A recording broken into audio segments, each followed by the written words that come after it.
ಮತ್ತು ಧೈರ್ಯದಿಂದ ಮಹತ್ತರ ಕೊಡುಗೆಯನ್ನು ನೀಡುತ್ತಿದ್ದಾರೆ. ಇಂತಹ ಮಹತ್ವದ ವಿಶ್ವ ಮಹಿಳಾ ದಿನಾಚರಣೆ ಕಾರ್ಯಕ್ರಮವನ್ನು ನಮ್ಮ ಕಾಲೇಜಿನಲ್ಲಿ ಆಚರಿಸುವುದು ನಮಗೆ ಹೆಮ್ಮೆಯ ಸಂಗತಿಯಾಗಿದೆ. ಹಲಸುಗಳ ಸ್ಟಾರ್ಟ್ ಆಗಿದ್ದು ನಮ್ಮ ಕುಂದಾಪುರದಲ್ಲ. ಹಲಸೂದ ಬಗ್ಗೆ ಕೃಷಿ ಇಲಾಖೆಯವರು ಮತ್ತೆ ಎಲ್ಲ ಸಂಸ್ಥೆಯವರು ಹಲಸಿಂದ ಎಲ್ಲ ಕಡೆ ಬಿದ್ದ ಹಾಳಾಗಿ ನುಸಿಯಾಗಿ ಅದರಿಂದ ರೋಗ ಎಲ್ಲ ಬರ್ತಿತ್ತಲ್ಲ, ಅದಕ್ಕೋಸ್ಕರ ಕಂಡಿದ್ದಿದ್ದ ಸ್ಟಾರ್ಟ್ ಆಗಿದ್ದು ನಮ್ಮ ಕುಂದಾಪುರದ 12 ವರ್ಷದ ಹಿಂದೆ. ನಾನು ಅಷ್ಟರಿಂದ ಆವಾಗ ದನ ಈಗ ಕಟ್ಟಿ ಹಾಕಿ ಸಾಕ್ತಿರ್ಲಿಲ್ಲ, ಅದನ್ನು ಪುಡೆಯಲ್ಲಿ ಬಿಡ್ತಾ ಇದ್ರು. ಅದು ಸಂಜೆ ಆಗುವಾಗ ನಾವು ಆ ದನ ಹುಡುಕಿಕೊಂಡು ಬರಬೇಕು. ಅದು ಹೋಗುವಾಗ ಅವುಗಳು ದನ ಓಡುದು ಹೇಗಂತ ನಿಮ್ಗೆಲ್ಲ ಗೊತ್ತಿರುತ್ತಲ್ಲ, ಆ ದನದ ಹಿಂದೆ ನಾನು ಓಡಿ ನನಗೆ ಈ ಒಂದು ಇದು ಬಂದದ್ದು ಅಂತ ನಾನು ಅಂದ್ರೆ ನೀವು ಮಕ್ಕಳು ಮನೆಯಲ್ಲಿ ಕೆಲಸ ಮಾಡಿ ನೀವೇನು ಹಾಳಾಗುದಿಲ್ಲ, ಮನೆಯಲ್ಲಿ ನೀವು ಕೆಲಸ ಮಾಡ್ತಾರೆ ಅಂದ್ರೆ ಒಂದು ನಾನು ಪ್ರಪ್ರಥಮ ನನಗೆ ಅದು ಒಂದು ಕುಟುಂಬದ ಮೊದಲ ಗುರು. ಮಗು ಕಣ್ಣು ಬಿಟ್ಟಾಗ ತಾನು ಮೊದಲು ನೋಡೋದು ಆ ತಾಯಿಯನ್ನ. ಮಗುವಿಗೆ ತಾಯಿಯೇ ಆದರ್ಶ. ಮಗು ಚಿಕ್ಕವನಿಂದ ಇದ್ದಾಗ ತನಗೆ ಬುದ್ಧಿ ಬರುವವರೆಗೂ ಕೂಡ ಕೇವಲ ಗಮನಿಸುವುದರ ಮೂಲಕ, ತನ್ನ ಸುತ್ತಮುತ್ತ ನಡೆಯುವಂತಹ ಪ್ರತಿಯೊಂದು ಚಟುವಟಿಕೆಗಳನ್ನು ಗಮನಿಸುವುದರ ಮೂಲಕ ತನ್ನ ಒಂದು ವ್ಯಕ್ತಿತ್ವವನ್ನು ಬೆಳೆಸ್ಕೊಳ್ಳುತ್ತೆ.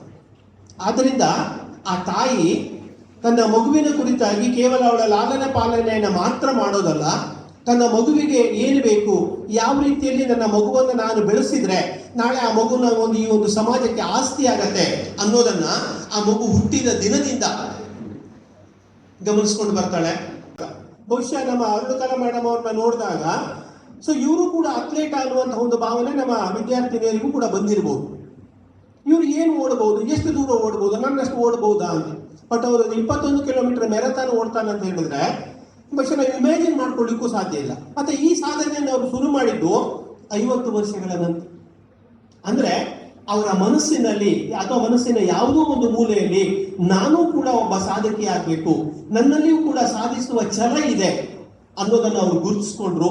ಆ ಎಲ್ಲ ಒಂದು ಸಾಧನೆಯ ಒಂದು ಹಂತ ಅಥವಾ ಸಾಧಿಸಬೇಕಾದಂತಹ ಒಂದು ಛಲ ನಿಮ್ಮಲ್ಲಿಯೂ ಕೂಡ ಇದ್ರೆ, ನಿರಂತರವಾದಂತಹ ಒಂದು ಪ್ರಯತ್ನವನ್ನ ನೀವು ಮಾಡಿದ್ದೇ ಹೋದಾದ್ರೆ ನೀವು ಅಥ್ಲೇಟೇ ಆಗ್ಬೇಕಂತಿಲ್ಲ. ನಿಮಗೆ ಯಾವ ಕಾರ್ಯಕ್ಷೇತ್ರದಲ್ಲಿ ಆಸಕ್ತಿ ಇದೆಯಲ್ಲ, ಅದು ಓದಿನಲ್ಲಿ ಇರ್ಬೋದು ಅಥವಾ ಕೆಲಸ ಮಾಡೋದ್ರಲ್ಲಿ ಇರ್ಬೋದು ಅಥವಾ ಹೊಸ ಒಂದು ಸ್ಕಿಲ್ ನೀವು ಮಾರ್ಕೆಟ್ಗೆ ಇಂಟ್ರೊಡ್ಯೂಸ್ ಮಾಡಿದ್ರೆ, ಜನರಿಗೆ ಯಾವ್ದು ಬೇಕು ಅನ್ನೋದನ್ನ ನೀವು ಪೂರೈಸೋದಕ್ಕೆ ಶುರು ಮಾಡಿದ್ರೆ ಆವಾಗ ಮಾತ್ರ ನೀವೇನಾಗ್ತಿರಲ್ಲಿ ಕ್ಲಿಕ್ ಆಗ್ತೀರಿ ಅನ್ನೋದಕ್ಕೆ ಇವತ್ತು ಜಯಶ್ರೀ ಮೇಡಮ್ ಉದಾಹರಣೆ. ಅವರು ಕೇವಲ ತಾನೊಬ್ಬರು ಬೆಳೀಲಿಲ್ಲ, ತನ್ನೊಂದಿಗೆ ಸುಮಾರು 90 ಸ್ವಸಹಾಯ ಸಂಘಗಳನ್ನ ಬೆಳೆಸ್ತಾ ಇದ್ದಾರೆ, 8 ಅಂಗವಿಕಲ ಸಂಘಗಳನ್ನ ಅವರು ನೋಡ್ಕೊಳ್ತಾ ಇದ್ದಾರೆ. ಅಂದ್ರೆ ಇವರ ಸಾಧನೆಯನ್ನ ನಾವು ಮತ್ತು ನೀವು ನಮ್ಗೆ ಗೊತ್ತಿಲ್ಲದೆ ಇರಬಹುದು, ಆದ್ರೆ ನಮ್ಮ ದೇಶ ಗಮನಿಸಿ, ಪ್ರಧಾನಿಗಳು, ರಾಷ್ಟ್ರಪತಿಗಳು ಅದನ್ನ ಅವರ ಸಾಧನೆಯನ್ನು ಗಮನಿಸಿದ್ದಾರೆ. ಗಮನಿಸಿ ಅವರನ್ನ ಗಣರಾಜ್ಯೋತ್ಸವ ಆ ಪರೇಡಿಗೆ ಅತಿಥಿಗಳಾಗಿ ಆಹ್ವಾನಿಸಿದ್ದಾರೆ ಅಂತ ಹೇಳಿದ್ರೆ ಬಹುಶಃ ಅವರ ಸಾಧನೆಗೆ ಇದಕ್ಕಿಂತ ದೊಡ್ಡವಂತ ಒಂದು ಗರಿಬೇಡ. ಇಲ್ಲಿ ಸಮುದಾಯ ಸಂಪನ್ಮೂಲ ವ್ಯಕ್ತಿ ಸಂಜೀವಿನಿ ಒಕ್ಕೂಟ ಇವರಿಗೆ ಹೃತ್ಪೂರ್ವಕ ಧನ್ಯವಾದಗಳು. ಶ್ರೀಮತಿ ಅರುಣಕಲಾ ಎಸ್ ರಾವ್ ಅಂತಾರಾಷ್ಟ್ರೀಯ ಕ್ರೀಡಾಪಟು ಇವರಿಗೆ ನಿಮ್ಮೆಲ್ಲರ ಪರವಾಗಿ ಗೌರವಪೂರ್ವಕ ಧನ್ಯವಾದಗಳು. ನಾವೇನ್ ಮಾಡೋದಂತ ಯೋಚನೆ ಮಾಡಬೇಡಿ. ಪ್ರತಿಯೊಬ್ಬರು ಈ ಭೂಮಿಗೆ ಬಂದವನಿಗೆ ಏನೋ ಒಂದು ದಾರಿ ಇದೆ, ಆಯ್ತಾ? ಓದಿಯೂ ಸಾಧನೆ ಮಾಡ್ಲಿಕ್ಕಾಗತ್ತೆ, ಓದದಿಯೂ ಸಾಧನೆ ಮಾಡ್ಲಿಕ್ಕಾಗತ್ತೆ.